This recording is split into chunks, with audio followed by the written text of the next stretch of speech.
Hello children, today we are going to start chapter number 1 of class 8 moral science, respect for motherland. The value we get is patriotism. Know it. We all Indians should love and respect our motherland. We should always be ready to sacrifice our lives in her defense. The people who love, respect their country are called patriots. Making proper use of everything that the nation provides us to bring name, fame for the country, to be proud to be an Indian, all are the different forms of patriotism.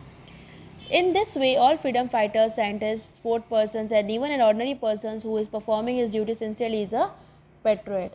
We must know our country provides us with food, shelter, clothes, and everything we need. It is our duty to take care for her, and now we are whatever the things, food, shelter, clothes we are getting from the country. So it's our duty that we should take care of her, and it gave us an identity to be an Indian. It is not our responsibility to bring name and fame for our country by doing great work. It cares all for all its children. Why do not like live peacefully together? Now, something for us. Making sacrifice to defend one's country is not the only way to show one's patriotism. Now, all that you do for your country which shows your love, respect, care, feelings of oneness is patriotism. Whatever you do for your country that shows your love, respect, care, feelings of oneness is patriotism. Sincere efforts in your study, gaining knowledge, spreading the feelings of brotherhood, obeying the rules and regulations of the particular country also display one's patriotism. Similarly, respecting our elders also shows our patriotic feelings. Now enjoy the story. Chandrasekhar Azad was a great freedom fighter. His true patriotism and courage inspired other young men of his life to join the freedom struggle. Now he was a great freedom fighter, and his true patriotism and courage just inspired the young men of his time to join the freedom struggle. He was born in a small village, Babra, in Madhya Pradesh. Now he was born in a village in Madhya Pradesh. His parents were Pandit Sitaram Tiwari and Jagrani Devi. His father's name was Pandit Sitaram Tiwari and his mother was Jagrani Devi. On the instance of his mother, he went to Kashi Vidyapith for studying Sanskrit. Now, where he went for his mother's instance, he went to Kashi Vidyapith for studying Sanskrit. At that time, India was under the British rule, and at that time, India was under the British rule. The Britishers were ruling over India. The people of India were struggling to make the country free, and the people of India, they were working to make their country free. At a very young age, Azad started participating in freedom fighting activities, and at a very young age, Chandrasekhar Azad, he started participating in the freedom fighting activities. One day in 1921, a small procession was passing by a street. One day in the year 1921, a procession was passing by the street. A small boy was leading the procession, and small boy was leading the procession. He and all his followers was raising the slogan Bharat Mata Ki Jai, and the small boy and all the followers of him, they were just speaking this slogan, that is Bharat Mata Ki Jai. The small boy was Chandrasekhar Azad, and that small boy, he was Chandrasekhar Azad.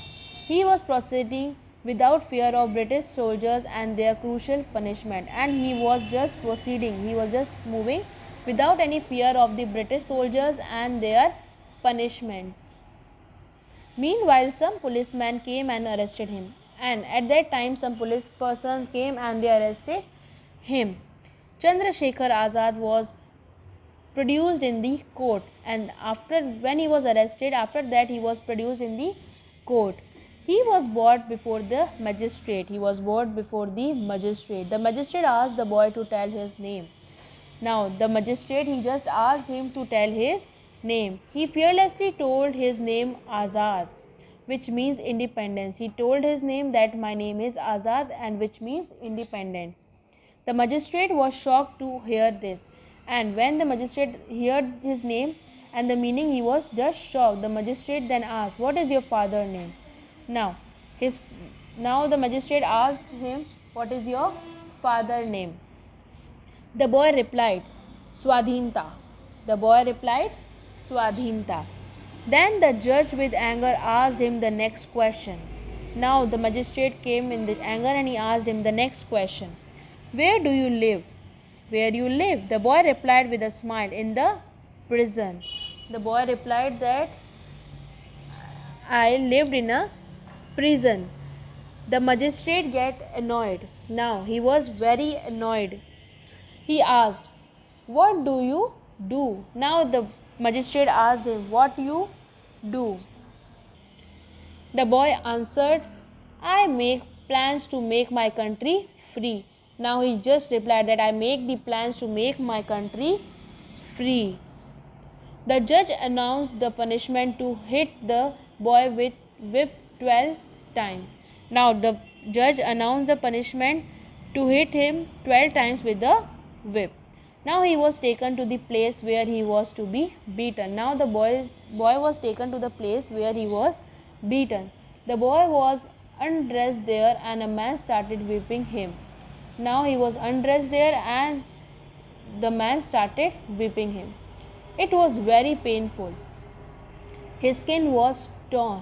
Now it was very painful and he just got some marks on his skin, body. But the boy did not have tears. But the boy was not having tears in his eyes. Every time he shouted, "Vande Mataram, Bharat Mata Ki Jai," with a single weep. With every hit, and his voice came louder and louder. "Vande Mataram, Bharat Mata Ki Jai."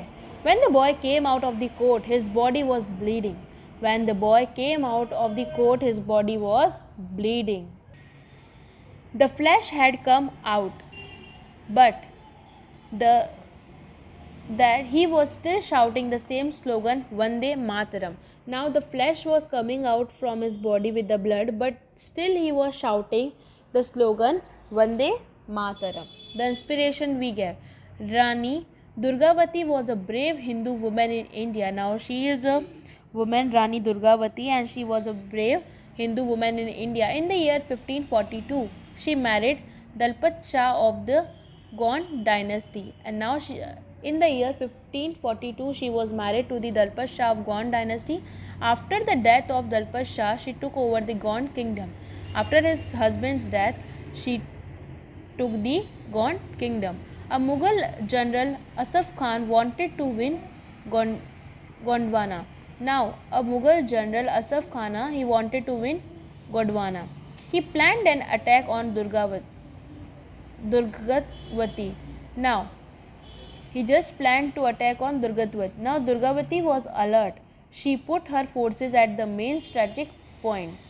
Now, she was alert about the attack, so she put her forces to the main strategic point. She herself mounted a horse and jumped into the battlefield. She with her horse jumped in the battlefield and she defeated Asaf Khan. Akbar sent another army larger in number. Now Akbar sent the other army in a large number. Rani faced the army with great determination and courage. That army she also faced with the great determination and courage. Asaf Khan could not achieve his mission, and Asaf Khan, he was not able to achieve his mission. Third time he attacked Gondwana. Now he third time attacked the Gondwana. In this battle her son Veer Narayan was injured. Now in this battle his son Veer Narayan was injured. Rani was shot in her eye and neck. Where the Rani was shot? In her eye and the neck.